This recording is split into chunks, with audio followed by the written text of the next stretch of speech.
ada persoalan lama yang muncul kembali. Tadi doa yang dipakai oleh Romo Kiai, doa tawasul kan, nah, oleh kelompok sebelah kan apa? Kelompok minhum. Nah, istilahnya orang sini ya. Kalau minhum gimana? Ya Muhammad, inni atawajjahu ilaika ila rabbi fashfa' fiyya. Ini kan hadis Imam Tirmizi. Oleh mereka dikatakan bahwa tawassul itu hanya boleh lil hadir wal hayy. Bagi yang hadir di depan dan dia hidup. Hidup doang nggak cukup, kalau jaraknya jauh itu syirik. Dan yang parahnya disebut asyirk al-akbar. Soleh Fauzan kitabnya diajarkan di pesantren modern. Ya, Albani kitabnya tawasul disebarkan di mana-mana. Yang mengkhawatirkan ini kitab Syekh Soleh Fauzan karena diajarkan atas nama pesantren. Pesantren modern. Coba antum tanya deh ya, sama pesantren modern masih belajar kitab itu enggak? Dan di situ ditulis asyirk al-akbar. Gimana tuh? Tawasul itu syirik besar. Berarti pelakunya apa? Musyrik. Wal musyrikun minal kafirin. Ya, innal ladzina kafaru min ahlil kitab wal musyrikin. Bahwa orang-orang kafir itu ada dua, ahlul kitab yang ingkar dan yang kedua musyrik. Itu dia nggak mikir dulu ya. Kalau ini bab khilafiyah. Itu level alamahnya coba. Alamah Dr. Soleh Fauzan begitu pemahamannya. Al-Muhaddis Al-Kabir Syekh Albani begitu pemahamannya. Maka kita beruntung jadi ahlus sunnah, kita gak gampang mensyirik-syirikan orang.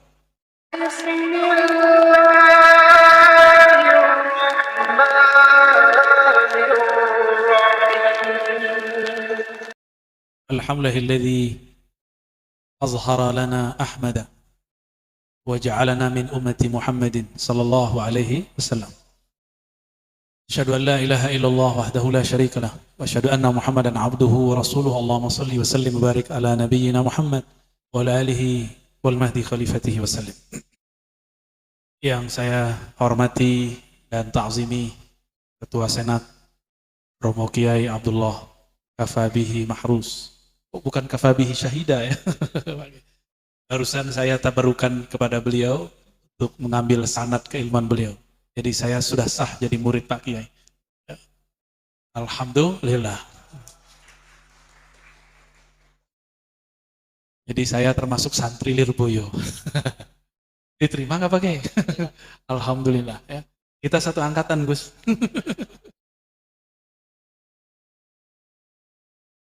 Ini sudah lama saya pengen mampir. Cuma eventnya baru sekarang ya. Alhamdulillah.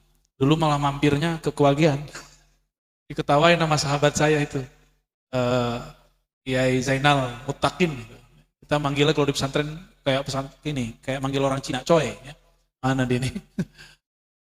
Yang nanti malam ke tempat pesantren beliau ya, insyaallah. Tema kita sangat penting sekali tentang peran pesantren ya. Dan ini nikmat untuk negeri ini. Apa itu? Tidak ada di belahan dunia manapun suatu budaya sehebat budaya yang muncul di negeri ini yaitu pesantren.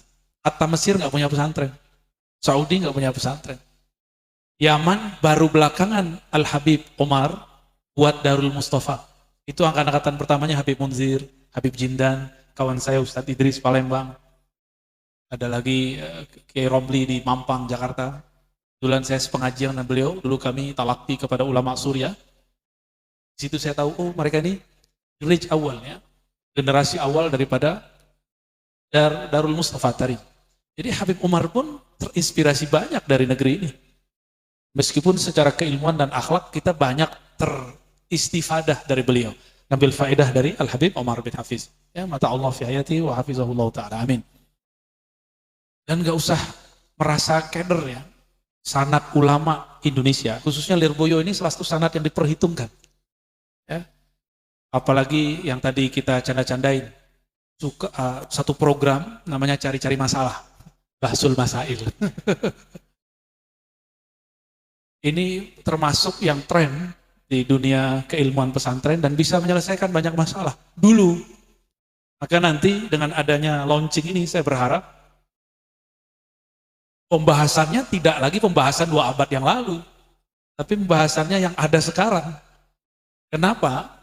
Kitab-kitab hasyiah dulu itu ditulis untuk menjawab persoalan di zamannya. Maulana al-Imam Zakaria al-Ansari, beliau musnid kabir, semua mazhab ada di tangannya, semua thariqat ada di zamannya, semua manhaj ada pada beliau, semua jalur qiraat ada di beliau. Beliau nulis hasyiah untuk zamannya. Nulis hasyiah fikih untuk zamannya. Untuk zaman sekarang, kita perlu membuat hasyiah-hasyiah baru. Persoalan sekarang sudah tambah banyak. Ada persoalan lama yang muncul kembali. Tadi doa yang dipakai oleh Romo Kiai, doa tawasul kan, oleh kelompok sebelah kan, kelompok minhum. Nah, istilahnya orang sini ya. Kalau minhum gimana? Ya Muhammad, inni atawajjahu ilaika, ila Rabbi, fashfa' fiyya. Ini kan hadis Imam Tirmizi. Oleh mereka dikatakan bahwa tawassul itu hanya boleh lil hadir wal hayy, bagi yang hadir di depan dan dia hidup. Hidup doang nggak cukup, kalau jaraknya jauh itu syirik. Dan yang parahnya disebut asyirk al-akbar. Saleh Fauzan kitabnya diajarkan di pesantren modern. Ya, Albani kitabnya tawassul disebarkan di mana-mana. Yang mengkhawatirkan ini kitab Syekh Saleh Fauzan karena diajarkan atas nama pesantren. Pesantren modern. Coba antum tanya deh ya, sama pesantren modern masih belajar kitab itu enggak? Dan di situ ditulis asyirk al-akbar. Gimana tuh? Tawassul itu syirik besar. Berarti pelakunya apa? Musyrik. Wal musyrikun minal kafirin. Ya, innal ladzina kafaru min ahlil kitabi wal musyrikin. Bahwa orang-orang kafir itu ada dua, ahlul kitab yang ingkar dan yang kedua musyrik. Itu dia nggak mikir dulu ya. Kalau ini bab khilafiyah. Itu level alamahnya coba. Alamah Dr. Saleh Fauzan begitu pemahamannya. Al-Muhaddis Al-Kabir Syekh Albani begitu pemahamannya. Maka kita beruntung jadi Ahlus Sunnah, kita gak gampang memsyirik-syirikan orang. Dada kita terlalu luas, benar gak? Saking luasnya, jadi melas. Nah ini saya mulai dari awal, tadi itu pemanasan aja. Ya, biasa, orang asu aja kalau bahas tawasul langsung hot kepalanya. Ini pelan-pelan dari awal ya. Negeri ini paling senang ngimpor barang dan ngimpor pemikiran. Makanya baju-baju kita ngimpor. Padahal kita punya batik yang bagus ya gak? Sarung tuh. Sarungnya Gus tuh, itu kayaknya buatan sini juga tuh. Ya. Ada sarung macam-macam. Kita punya yang unik. Dan harga sarung itu kadang lebih mahal daripada celana ente tuh. Ya, jadi jangan dibilang dulu orang pakai sarung kere enggak. Tapi maaf hari ini karena saya harus terbang jadi pakai celana biar nggak copot sarungnya. Aslinya sarungan juga ya. Kita ini suka ngimpor pemikiran. Coba lihat. Muncul Ikhwanul Muslimin. Masuk ke kampus-kampus, infiltrasi dengan lembaga dakwah. Makanya teman-teman yang aktivis dakwah harus betul-betul memperhatikan lembaga dakwahnya, kurikulum kajiannya, arahnya kemana. Ikhwanul Muslimin atau kelompok yang kedua, yang juga diimpor. Itu kelompok Wahabiyah. Mereka nggak mau disebut Wahabiyah, kata Pak Kiai. Pak Kiai ternyata melirik juga ya. Kirain kita doang yang muda-muda. Mereka menyebut dirinya Salafiyah. Nah ini akan ambigu. Karena pesantren kita disebut salaf juga. Tapi salaf yang kita maksud, itu lawan dari al-hadis. Modern. Salaf artinya tradisional, sederhana, qanaah dan segala macamnya. Kemudian, ada lagi Hizbut Tahrir. Benar gak? Kita nggak anti kok dengan semua ini, cuma kita punya kritik. Boleh nggak mengkritik? Ya, tapi kata mereka, kalau ngeritik kita boleh, ngeritik mereka nggak boleh. Jadi saya mengkritik Albani di depan pengikutnya, ngamuk-ngamuk semua. Lalu saya tanya, Albani biyun am ahadun au syakhsun min ummati Muhammad sallallahu alaihi wasallam. Dia seorang nabi atau umat? Pembahas. Oh dia seorang umat, dia boleh dikritik dong. Nabi Muhammad nggak boleh dikritik ya. Romo Kiai aja boleh dikritik, tapi santrinya nggak berani. Itu kita kritik. Dan dulu guru kita Syekhna Ali Mustafa Yaqub belum mengatakan, ini kelompok ekstrim ini, seandainya mau mereka akan ja'alu al-Albaniya nabiyan. Seandainya mereka mau, mereka akan bersikap memperlakukan Albani seperti Nabi. Begitu beliau gregetannya. Padahal guru saya itu murid Syekh bin Bas. Guru saya itu murid Syekh bin Bas pakai. Dan dituduhlah kami ini separuh-separuh Wahabi. Ya salah. Itu gak benar ya. Kiai kami steril dari Wahabi ya. Alhamdulillah. Cuma agak kencang dikit ya. Mutasyaddid. Ahlus sunnah mutasyaddid. Apalagi yang sering diimpor, ada lagi jemaah tabligh. Itu masih bagus. Jemaah tabligh ini didirikan oleh Maulana Ilyas Al-Kandahlawi, seorang muhaddis, ahli sanad, diteruskan oleh muridnya Maulana Zakaria. Maulana Zakaria ini muhaddis mursyid 3 thariqah. Maka sekarang di Madiun, Tomboro ini dulu pesantren thariqatnya Idrisiyah, NU juga, Nahdien, Aswaja. Ketika ketemu pola-pola jemaah tabligh, mereka kemudian mengadopsi. Dulu ada al-mursyidnya namanya Kiai Uzairan ya. Itu juga orang alim. Bernaqsyabandi tidak pernah khuruj fisabilillah seperti jemaah tabligh, tapi beliau setiap hari khuruj di pesantrennya. Ya, Kiai saya, Kiai Ali Mustafa Yakub, didatangin oleh anak muda. Jadi mereka itu ada namanya tashkil. Tashkil itu mendakwahi orang supaya ikut khuruj. Anak muda ini lupa, kalau ketemu Kiai minta doa. Saya kan pernah khuruj juga. Kan pengen tahu, ya nggak? Pengen tahu nih akidahnya apa, manhajnya apa. Ternyata anak muda ini lagi jos, namanya lagi semangat. Ada bahasa Jawanya nggak tuh? Semangatnya berlebih, itu bahasa Jawanya apa? Kalau kita nyebutnya lagi jos, Reginas, kirain rengginang. Apa kata dia Pak Kiai? Ya, kenapa Ananda? Khuruj lah. Nah, maksudnya khuruj apa? Khuruj lah sama kita, Pak Kiai ini sudah enak di pesantren. Khuruj lah dakwah sama kita, ngajar umat. Apa jawaban Kiai? Saya khuruj tiap hari nak. No, lihat tuh tempat jaulah saya. Jaulah ini tempat kelilingnya. Dari rumah, bahkan rumahnya itu sudah tempat khuruj. Ada tamu banyak datang, nggak berhenti-berhenti, kemudian ngajar, begitulah terus muter. Itu Kiai saya baru aktif keluar-keluar, itu setelah santri ada yang bisa menggantikan beliau. Tadinya beliau main cuma sendiri atau berdua sama beberapa ustadz. Gak kayak saya hampir setiap minggu keluar. Jadi kita emang suka mengadopsi pemikiran. Nah, ada satu yang mirip dengan Ahlus Sunnah. Emang Ahlus Sunnah itu didirikan oleh Syekh Abdullah Al-Harari Al-Habashi. Beliau orang Habasyah, hijrah ke Libanon, lalu membuat pergerakan di sana, pergerakan anti-Wahabi. Cuma yang dilibas oleh beliau ini tidak hanya Wahabi, Imam Ghazali aja dikritisi. Syekh Al-Buti pun ditahzir, tahu tahzir ya, di warning, oh ini sesat nih. Syekh Wahbah Zohli pun polemik, dulu pernah tinggal di Suriah beliau, kemudian pindah ke Libanon. Di Libanon, beliau seorang Syafi'i, Asy'ari dan berthariqat Rifa'iyah. Cuma sayangnya mengkritisi ulama tidak pada tempatnya.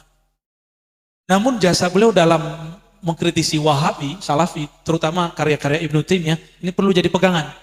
Ini boleh dijadikan rujukan nih nanti Gus Ahmad ya, yaitu Maqalat As-Sunniyah fi Kashfi Dhalalat Ibnu Taimiyah. Coba diulang judulnya. Maqalat As-Sunniyah fi Kashfi Dhalalat Ibnu Taimiyah. Itu bacaan saya dari 2004. 2004 kita baca itu. Ajib sekali, itu kitab ditulis sebelum Google ada. Sebelum aplikasi kitab ada, dan beliau merujuk ke kitab-kitab manuskrip, kasih tulisan tangan. Di situ beliau menemukan keganjilan akidah dan pemahaman Ibnu Taimiyah. Salah satu yang aneh dari Ibnu Taimiyah apa? Qauluhu annal anbiya yartakibuna as-saghair dunal kabair. Nah, ini kan bahaya. Dia meyakini bahwa para nabi itu berdosa kecil, tapi bukan dosa besar. Bahaya nggak? Ada qaulun khatir. Itu sangat berbahaya. Ya. Nah, ini pun diimpor nih. Nah, Ibnu Taimiyah ini kan punya gelar yang menarik, Syekhul Islam. Syekh Abdullah Harari, dia mengkritisi Ibnu Taimiyah sampai kepada penilaian Ibnu Taimiyah itu mujassimah. Mujassim dalam pemikiran beliau itu sudah masuk ke kufur, tapi bukan murtad, kufur aja. Qaulnya qaul kufur ya. Maka Syekh Abdullah Harari dan murid-muridnya mengeluarkan kitab judulnya At-Tahdzir Asy-Syar'i Al-Wajib. Nah, ini agak saklek nih kitab. Ya, di situ beliau mengatakan Sayyid Muhammad, ya, guru beliau juga nih, ketemu ya Pak Kiai. Dapat ijazah juga. Berarti sanadnya nyambung juga kan sono. Abuya Sayyid Muhammad itu nulis kitab Mafahim Yajibu an Tusahhah. Itu boleh jadi rujukan untuk kajian kalamiahnya nanti. Beliau menyebut Taimiyah dengan gelar Syekhul Islam. Datanglah muridnya Syekh Abdullah Harari, Syekh Salim Alwan namanya, di Australia. Apa kata dia? Ini apa-apaan ini? Orang sesat disebut Syekhul Islam. Maka Abu Yazid Muhammad sempat direndahkan oleh murid Abdullah Harari. Gitu. Nah, model-model inilah yang kemudian diadopsi oleh sebagian pergerakan aswaja di tanah air. Makanya ada beberapa anak-anak muda aswaja berani ngritisi kiai-kiai sepuh dengan cara yang menurut saya tidak sopan. Karena pengaruh kitab ini. Itu ya. Antum tahu Al-Buti kan? Tahu Wahbah Zuhaili? Dihabisin itu. Tahu Imam Ghazali? Tadi kita ngobrol-ngobrol sama Romo Kiai. Ternyata pura-pura nggak tahu kalau Imam Ghazali punya mursyid. Mursyidnya siapa? Gitu. Tadi saya ngobrol dengan beliau. Mursyid Imam Ghazali namanya Al-Imam Abu Ali Al-Farmadi. Fa-nya itu pakai alif. Farmadi. Di beberapa kitab ditulis Farmadi. Abu Ali Al-Farmadi ini ahli zikir khafi, Ismul Jalalah, disebut Allah, Allah, Allah. Itulah yang disebutkan dalam Ihya dan kitab kecil Kimia Us-Sa'adah. Di situ ada zikir Ismul Jalalah. Kemudian juga disebutkan dalam Al-Maqsad Al-Asna bahwa beliau mentalakikan Al-Asma Al-Husna dari Abu Ali Al-Farmadi. Ya? Nah, Imam Ghazali yang dahsyat ini pun tidak lepas dari kritik Abdullah Al-Harari. Nah, maksud saya begini, teman-teman semua. Aswaja kita, sanadnya sudah jelas. Maka jangan kemudian nyerempet kritiknya, jangan kemudian malah membunuh, mengkritisi, menjadi benalu di dalam ahlu sunnah sendiri. Bikin gak maju-maju ntar. Ya. Lawan kita jelas, kelompok yang mutatorrifun, yang ekstrim. Jangan sampai kita saling bantah-membantah sesama ahlus sunnah. Habis cuma untuk bahas itu. Dan yang paling parah adalah bab politik. Nah, ini nanti akan banyak ahlus sunnah, dia akidahnya Asy'ari, mazhabnya Syafi'i, bertasawuf, baca Ratibul Hadaratul Attas, mungkin berthariqah, tapi pergerakan politiknya tidak sesuai dengan ahlus sunnah. Kata yang disinggung oleh Gus Ahmad. Ya. Kalau baca kitab Tahawi, kitab Imam Asy'ari, kitab Imam ahlus sunnah, apa ajarannya? Ya? Kita diperintahkan an-nad'uwa li umara'ina atau li wulati umurina wa in jaru. Kami diperintahkan untuk mendoakan para pemimpin meskipun mereka menyakiti kita. Ini ditulis juga oleh Imam Sufi Abdul Wahab Sya'rani dalam Al-Minan Al-Kubra, kemudian juga dalam Al-Bahrul Mawrud dengan lafaz yang berbeda-beda ya. Intinya mendoakan pemimpin itu sama dengan mendoakan rakyat. Jadi kita nggak ada urusan dengan saya beda ideologi dengan dia, bukan itu. Tujuan kita maslahat. Nah itulah pembukaan saya ketika ngisi kajian di Kemenak kemarin. Ceramahi presiden dan wakil presiden kan. Saya jujur dan saya katakan saya nggak nyoblos Anda. Tapi saya malu kepada orang yang saya coblos. Kok dia bisa legowo, Salamatus Shadar, Ar-Razi, yang katanya ngajar kitab, tapi nggak bisa legowo. Jangan-jangan yang nggak benar kita. Nah itu yang kemudian jadi catatan diri saya sendiri ya. Tapi banyak yang gak senang juga dengan kata-kata saya itu ya. Dikira saya menjilat pemerintah, ya sorry. Saya datang ke sana karena perintah guru. Gak akan saya terima kalau gak perintah guru. Baik, ini poin terpentingnya. Jadi orang-orang kita suka ngadopsi, suka impor. Nah, saya mau kasih tahu ke saya diri sendiri dan kita semua bahwa keislaman negeri ini sebenarnya juga berasal dari sana. Jadi kita sebenarnya nggak perlu ngadopsi. Setelah diimpor dari sana, lalu kemudian dipribumikan, menjadilah seperti aswaja yang kita lihat hari ini. Jadi sudah banyak yang dibenerin. Dulu Hadratus Syekh Hasyim Asy'ari, ya, Bahyai Wahab, Hasbullah, termasuk Bahyai Mahrus, ngambil ilmunya kan ke sana juga. Hadratus Syekh Hasyim Asy'ari itu punya sanad ke ulama-ulama Mekah sangat banyak sekali. Ya, saya juga mengkoleksi beberapa. Misalnya beliau ngambil daripada murid-murid Syekh Ahmad Zaini Dahlan dan murid Said Bakri Syata. Begitu juga ulama Nusantara yang ada di sana, Syekh Ahmad Khatib Minangkabawi. itu nanti nyambung semua kepada jalur ulama Timur Tengah. Jadi kalau orang bilang di Mekah nggak ada begitu, kita tanya dulu Mekah tahun berapa, ya kan? Di Mekah nggak ada kunut, gampang itu Mekah tahun berapa bro?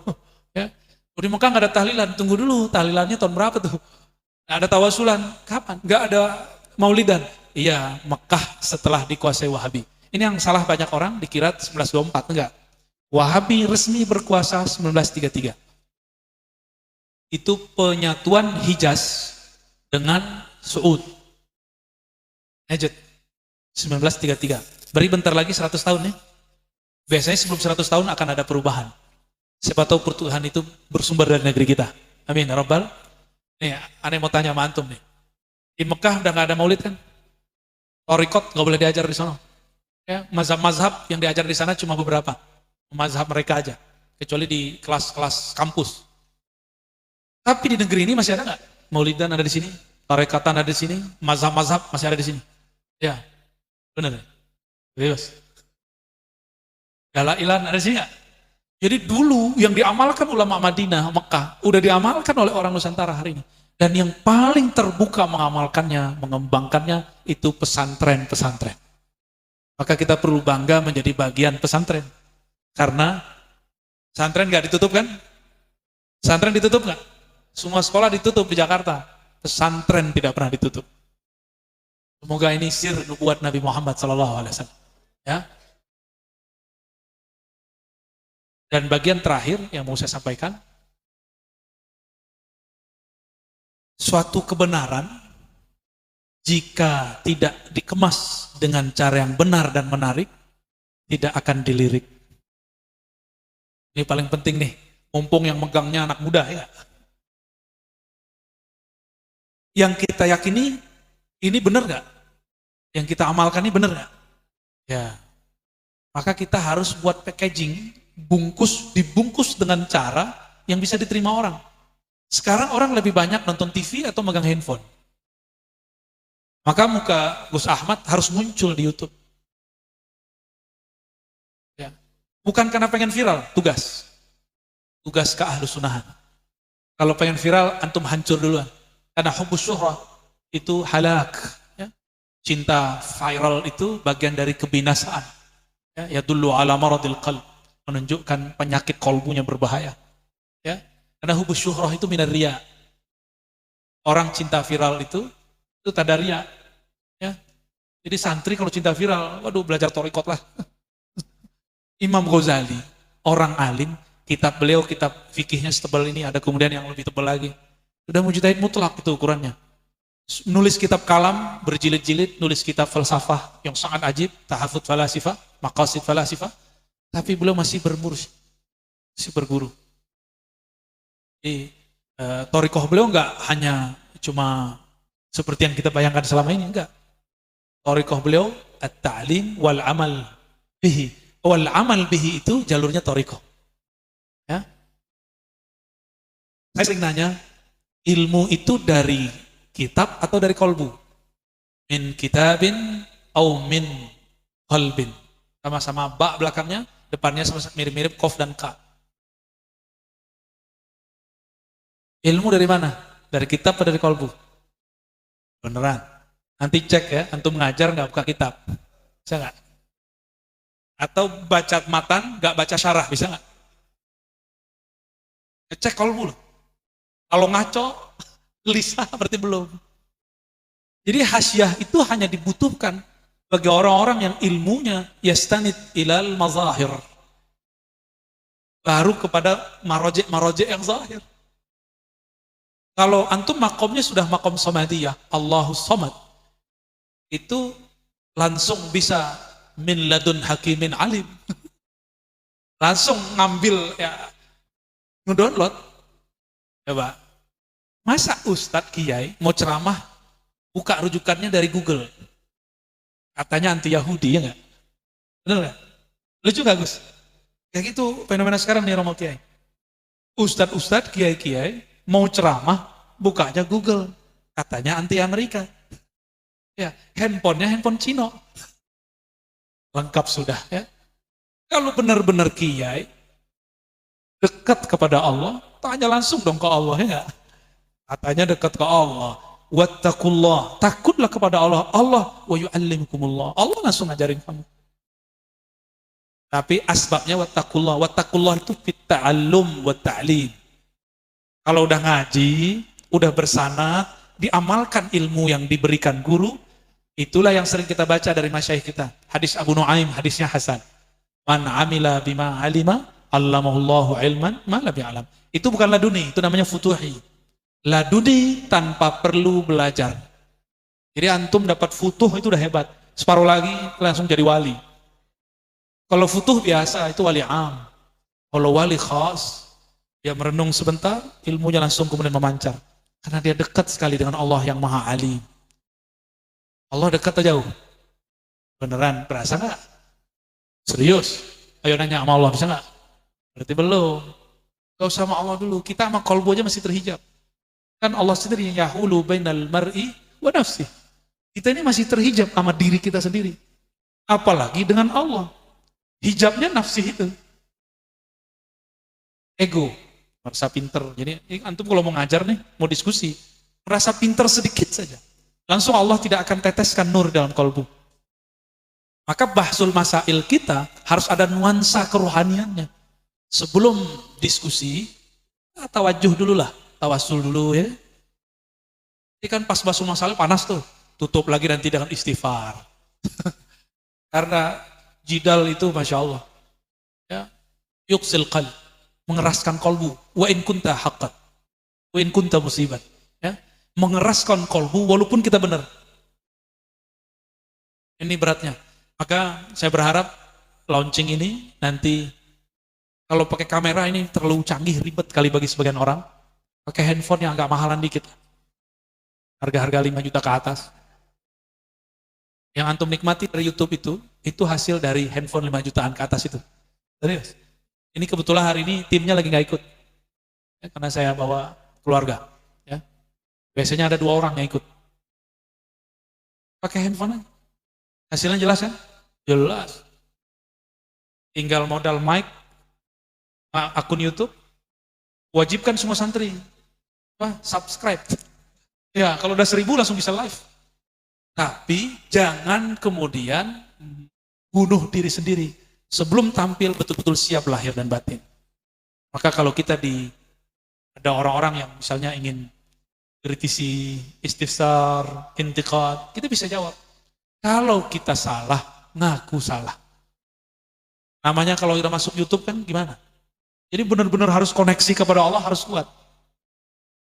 Dan harus munsif, salah, ngaku salah dan minta maaf. Ya, meskipun wa in kunta muhiqqan, wa in kunta musiban, meskipun kita merasa diri kita benar. Ya. Satu kali saya bercerita tentang pengalaman saya ziarah ke kampungnya Yahudi. Ziarahlah ke Nabi Daud. Di situ orang-orang Yahudi, Masya Allah, jenggotnya lebih dahsyat daripada jenggot kelompok Minhum itu. Terbayanglah saya waktu itu, oh kayaknya Nabi Harun begini nih. Kok mirip ya dengan Minhum? Tapi oleh mereka nanti dipretelin. Jadi mereka mengatakan, saya mengatakan Hum itu mirip dengan Yahudi. Enggak, saya nggak ngomong begitu. Justru jenggot Yahudi mirip dengan Hum. Amhim Hum, ya jelas. Mereka tersinggung. Maksud saya benar. Ana musibun, muhiqqun.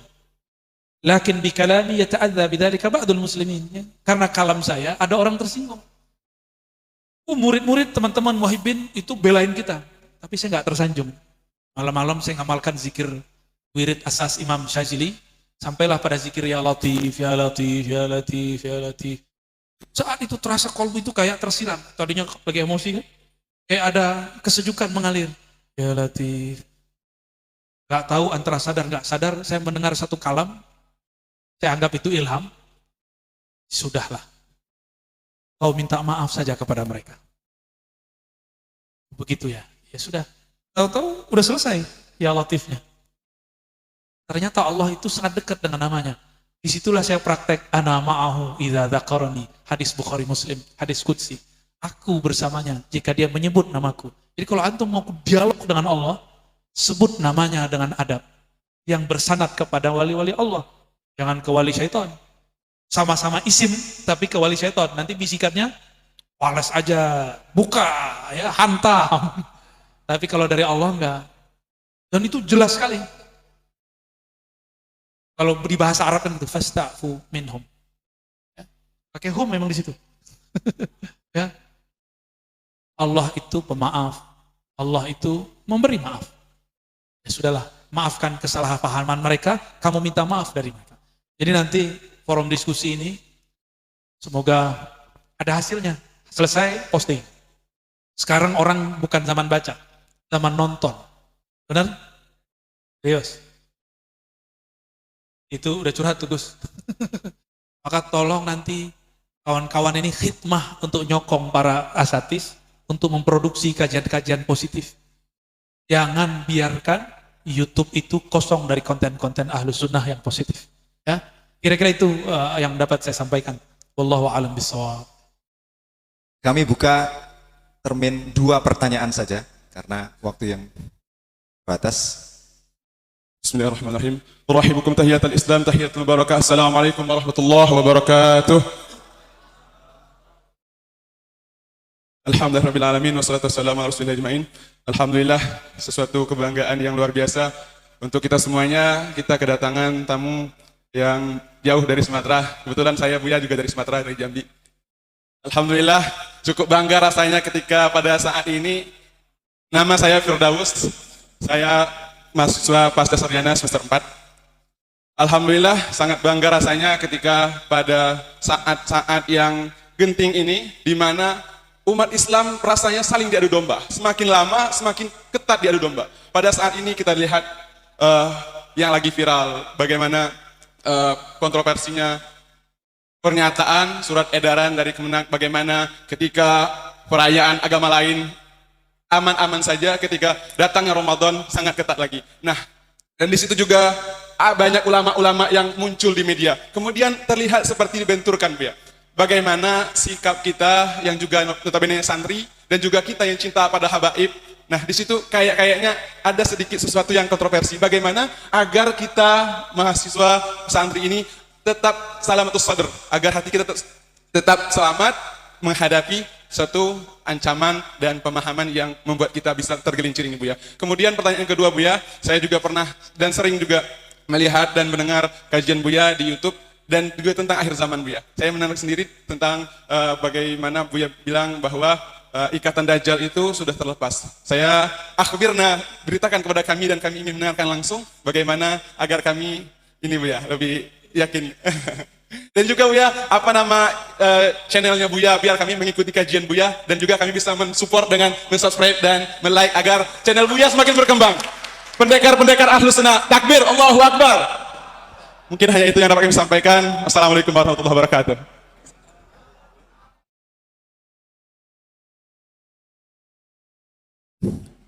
Terima kasih Mas Firdaus dari Jambi, mahasiswa pasca sarjana. Kami persilakan kepada Buya. Ya, Adinda Firdaus ya, Al-Jomlowi. Ya, kalau jomblo tuh semangat baca takbirnya. Satu kali Habib Umar, dikisahkan kawan saya kemarin. Tapi itu konfirmasi ke mereka ya, tapi ini ke muridnya, ada muridnya cerita. Jadi murid-muridnya itu ketika kajian akhir zaman, ada banyak yang latihan fisik, push up, sit up, silat, segala macam. Ya, panahan, kudaan. Di situ sembari bertakbir, Habib Umar bawa kapas, coba kamu takbir. Mereka takbir, tapi kapasnya gak bergerak sama sekali. Kalau takbirmu baru begitu, belum menggetarkan kapas ini, gimana mau menggetarkan musuh gitu. Jadi nanti belajar takbir ala wali-wali Allah ya.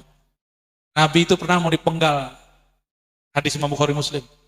Yang mau menggal nanya, siapa yang melindungimu dari pedangku? Jawaban Nabi apa? Belum pakai takbir, baru Allah. Kalau pakai akbar, pecah kepalanya langsung. Nabi cuma bilang, Allah. Jantungnya langsung. Tuh. Siapa? Allah. Langsung lemas. Yang ketiga, siapa? Allah. Langsung jatuh. Pembuluh darahnya hancur kalau Nabi ngomong, Allahu Akbar. Begitu dahsyat kalimat takbir yang ada pada Rasulullah SAW. Karena di setiap huruf itu ada ribuan malaikat. Takbir itu ada malaikatnya. Dan itu bisa diajak perang. Serius, aneh kasih tahu antum. Cuma belum boleh dikeluarkan sekarang ya. Yang keluarinnya bukan saya ya. Dan itu bukan malaikat kita yang atur, itu Allah yang atur. La ya'sun Allah, kan gitu kalimatnya. Mereka nggak pernah melawan Allah. Dan terhadap apa yang Allah perintahkan mereka lakukan. Ya. Yang pertama tadi mengenai sikap kita ya. Saran saya kalau santri kan bisa baca kitab ya. Coba dilazimkan baca kitab Al-Bahrul Maurud. Nanti ketahuan di situ sikap kita terhadap pemimpin, meskipun kita gak suka, meskipun kita merasa dizolimi. Di situ ada tips-tips yang luar biasa. Khatamin itu, nanti saya ijazahin nanti ya. Sanad gampang lah itu ya, atau sanad beliau juga nyampe itu. Al-Imam Abdul Wahab Asy-Sya'rani mengatakan, wali Allah, kekasih Allah, itu memandang alam semesta ini kan fiilnya Allah. Maka apapun yang terjadi, kita nggak boleh menyalahkan siapa-siapa kecuali diri kita dalam kerangka hubungan dengan Allah. Maka bisa saja seseorang dizolimi seorang pemimpin karena kata-kata dia yang tidak baik. Begitu dia tulis dalam kitab Al-Bahrul Maurud. Ya. Rubbama, gimana kalimatnya? Yubtala ahad bisyamatatihi ala ghairi. Begitu yang saya ingat ya. Bisa jadi ada seseorang Allah kasih bencana ujian karena kata-kata dia. Kata-kata ini kan diaminkan malaikat. Diaminkan malaikat. Hati-hati ngomong. Ya. Jangan ngomong ntar, gue kayak jomblo seumur hidup deh, jomblo ntar. Sama, ngomong tentang apa aja. Masalah penjara kah, masalah negara kah. Jangan ngomong begitu. Ketika ada orang sakit terus dia ngomong, ya Allah mati saya. Apa kata Nabi? La takul illa khairan. Jangan katakan kecuali kebaikan. Fa innal malaikata yu'minuna ala ma taqulun. Karena malaikat mengaminkan yang kamu kalamkan. Jadi coba ikuti manhaj Ahlus Sunnah Sufiyah. Itulah yang dipakai oleh ulama pendiri bangsa ini. Ulama-ulama aswaja kita, ya. Oh, mereka Habib, iya kan Habib banyak. Antum coba lihat Habib Rizik beda enggak dengan Habib Lutfi? Habib Rizik beda enggak dengan Habib Jindan? Semua Habib. Kita tidak boleh kurang adab kepada Habib. Tapi boleh nggak beda fikrah pemikiran dengan Habib? Boleh. Habib kalau nggak nyantri, alim nggak? Habib kalau nggak bertasawuf, lembut nggak kalbunya? Enggak. Jadi kita boleh berbeda dengan Habib, tapi jangan salah adab kepada Habib. Itu aja. Maka anak uhib Habib Rizik, anak uhib Habib Lutfi, anak uhib Habib Jindan, kullu Habib fi qalbi. Saya mencintai semua Habib. Tapi ittijahat sia-sia itu lain soal. Pandangan-pandangan kita, kecenderungan politik kita bebas, kita nggak boleh dipaksa. Ya. Dan mereka bukan wakil-wakil Tuhan di muka bumi. Wakil Tuhan di muka bumi cuma jinnya Rasulullah SAW. Mereka belum tentu. Saya juga boleh beda dengan Habib Lutfi, benar nggak? Sebagaimana saya boleh beda dengan Habib Rizik, itu nggak ada apa-apa, nggak ada masalah, nggak disebut soal adab. Ya, baik. Jadi saran saya ikuti manhaj ulama ahli sunnah yang sudah bertasawuf. Maka mereka akan melihat gerak alam ini bukan gerak sendiri. Saya mau tanya nih sama Adinda Firdaus, adakah di alam semesta ini pergerakan suatu kejadian tanpa izin Allah, ada nggak? Jadi pelakunya Allah juga sebenarnya. La fa'ila illallah. Itu aja. Ya. Dan yang kedua, ini bukan Jabariyah, ini bab mukasyafah. Itu dua hal yang beda. Jabariyah itu pakai ro'yu. Su'ul adab kepada Allah, dia maksiat, Allah yang disalahkan. Kalau mukasyafah, kalau buruk dia tidak ceritakan, kalau baik dia hikayatkan. Itu beda mukasyafah dengan Jabariyah. Ya. Itu orang begini aja di Mesir banyak yang gak paham loh. Yang ngasih kata pengantar syarah hikam itu ada seorang doktor di Mesir, itu mengatakan sahib kitab hikam ini Jabariyah. Kan PA namanya tuh. Ente tahu gak PA? Hah? Dokter tapi gak ngerti tasawuf, komentar. Lucu lah begitu terjadi ya. Nauzubillah min dzalik ya. Nauzubillah bi an naqula fima la na'lam. Kita berlindung kepada Allah mengkalamkan hal-hal yang kita nggak ngerti. Dosanya besar nanti ya. Yang udah beres. Terjawab ya. Allahu a'lam bishawab. Baik, selanjutnya untuk pertanyaan dari mahasiswi Naila dari PAI. Silakan.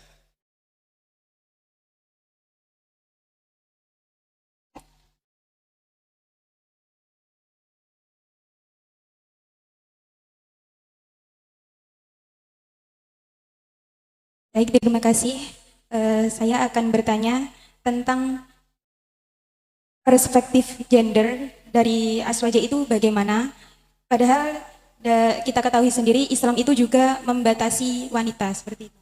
Terus emansipasi wanita itu bagaimana? Baik. Gender ya. Imam gender kan besannya beliau. Ya, Yai Hussein kan feminisme, tapi cowok. Ya. Saya takzim ke beliau, tapi saya berbeda pandangan dengan beliau. Ya. Perspektif Islam terhadap gender itu tidak bisa diklaim. Yang ada perspektif Muslim terhadap gender. Itu hal yang beda ya. Islam satu, inna dina indallahil Islam. Al-haqqu min rabbika, kebenaran dari Allah cuma satu. Dari Allah. Tapi kebenaran satu ini tergantung perangkat alat yang kita punya untuk memahaminya. Orang yang ngaji ilmu alat, qawaid fiqhiyah seperti pesantren kita dan kampus kita ini, akan beda cara baca teksnya dengan yang nggak pernah ngaji qawaid fikih.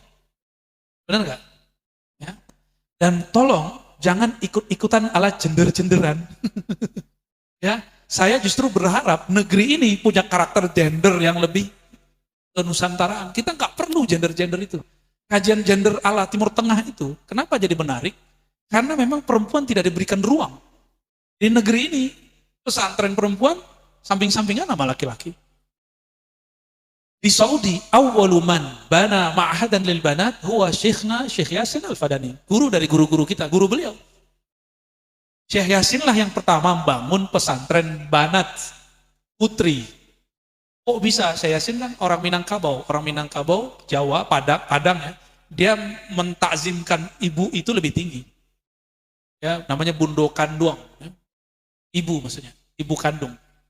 Dan betul-betul dikasih porsi. Ini bukan rasis, ini cuma menyebutkan latar belakang dia apa sih. Belum ada sebelumnya. Baru belakangan di Suriah ada Ma'had al-Banat. Di Jeddah baru belakangan. Dulu belum ada. Coba santri-santri kita dari dulu yang perempuan santriwati banyak yang hafal Alfiyah, ya. Hafal Nazam Imriti, Umar Toto, Nazam Warakat, ajib, ya. Al-Quran, dan itu luar biasa bagi saya. Salah satu yang sering saya lihat itu kan zaujahnya Gus Ahmad itu. Cerdas sekali bahas fikih ya. Dengan jilbabnya ala Indonesia. Gak mesti ala Mesir kan? Atau ala Saudi kan enggak? Nah, itu yang unik dari negeri ini. Maka saran saya para santri gak usah ala-alaan siapa gitu. Ala-ala Fatimah Mernisi, Maroko, ala istrinya Amin Al-Khuli ya, Bintu Syati, gak usah. Temukan sendiri gender Islam di negeri ini, Aswaja yang ada di Nusantara. Coba lihat model-model yang sudah dihidupkan di pesantren kita, lalu jadikan sebuah kaedah. Gitu. Apa model yang sudah ada sekarang? Yang udah diterima dari masa ke masa, dan kemudian menjadi sebuah urfan. Dan uruf bagi kita adalah salah satu hujjah, meskipun mukhtalaf. Mukhtalaf itu imman la ya'tamid ala hadzal urf. Jadi uruf itu kenapa mukhtalaf? Karena tidak semua orang punya tradisi itu. Kampung kita punya satu tradisi A yang baik, itu hujah bagi kampung kita. Bagi kampung sebelah belum tentu. Gitu. Urufnya orang-orang kita, santriwati, ngaji, nyantri, dan boleh tampil. Benar nggak? Benar ya? Ini coba antum lihat. Pendiri Muhammadiyah di Sumatera Barat, yang bawa Muhammadiyah ke Sumatera Barat, temannya Kiai Ahmad Dahlan, itu ayah Buya Hamka. Namanya Syekh Abdul Karim Amrullah. Beliau murid langsung daripada Syekh Ahmad Khatib Al-Minangkabawi yang bersanad langsung kepada Said Bakri Syata, sahib Anadul Talibin. Said Bakri Syata, beliau kan orang Mekah, kan Makki. Di sana belum ada tradisi uruf perempuan syo'ab. Syo'ab baca kitab Basul Masail, diuji oleh ustaz-ustaz ganteng, nggak ada. Kan di YouTube tuh kan ada banat yang cantik, ya diuji alfiahnya sama ustaz, kayak antum nih wajahnya. Pakai sarung, ya kan, pakai batik, terus nguji. Ma'irabu kalimat kasa wa kasa. Masa kalau musannif, masa kalau nazim ya, gitu ya. Dijawabnya sangat canggih sekali. Di sana nggak ada. Said Bakri Syata dengan kekuatan uruf yang beliau punya, yang beliau ketahui, mengeluarkan fatwa bahwa tampilnya perempuan di hadapan laki-laki itu tidak boleh mamnu'. Dipakailah fatwa itu oleh Haji Rasul alias Syekh Abdul Karim Amrullah. Dijadikan fatwa, inilah yang membuat beliau menentang Aisyah, apa namanya? Aisyah. Dulu Aisyah itu ibu-ibunya tampil berceramah di depan laki-laki, kasih sambutan di depan laki-laki. Dulu di Padang Panjang. Beliau kemudian keluar dari barisan itu, padahal beliau yang bawa. Contohnya, artinya pendiri Muhammadiyah awal itu Syafi'inya mutasyaddid. Dan berarti ada perubahan cara pandang Syafi'iyah dari masa ke masa, tergantung uruf tadi. Itu baru kita ngomong uruf loh. Kita benar-benar harus kuasai benar usul fikih dan semua tatbikatnya. Jangan hanya qawaid fikih. Qawaid fikih itu kaidah menjawab masa lalu. Tapi kalau kaidah usuliyah itu bisa sampai akhir zaman. Dan bisa dibuat, bisa diusulkan.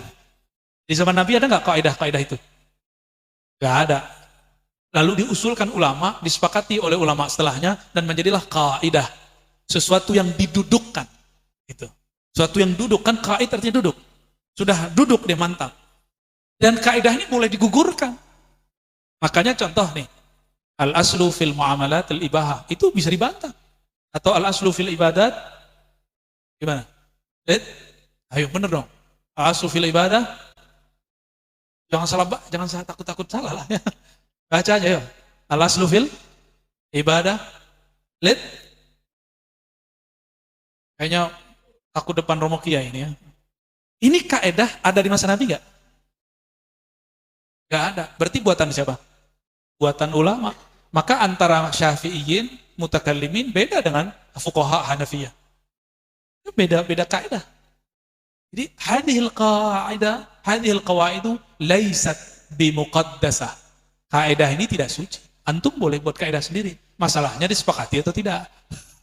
Ya, kaidah itu kalau di kampus disebut dengan teori yang dihasilkan dari sebuah hasil kajian. Jadi misalnya nih, kayak Gus Ahmad buat tesis, kesimpulannya satu kalimat di penutup, itu namanya kaidah. Idealnya begitu. Tapi antum nih kalau buat tesis, cerita lagi, berarti nggak berhasil buat kaidah. Jadi paragraf pertama di penutup itu adalah kaidah yang kita usulkan. Itu cara buat tesis yang benar ya. Jangan ceramah lagi. Maka Adinda Santri, perspektif Islam terhadap gender itu global, yang ada itu perspektif Muslim terhadap gender. Dan ini akan yakhtalif biikhtilafi urfih, wa biikhtilafi masyayikhih, wa biikhtilafi qiraatih, wa biikhtilafi bi'atih. Ini akan berbeda tergantung backgroundnya. Backgroundnya. Bagi kami, mohon maaf, Kartini itu biasa aja. Di kampung saya ya. Karena kami punya, siapa? El Yunusiah, siapa namanya Pak? Yang buat pesantren itu.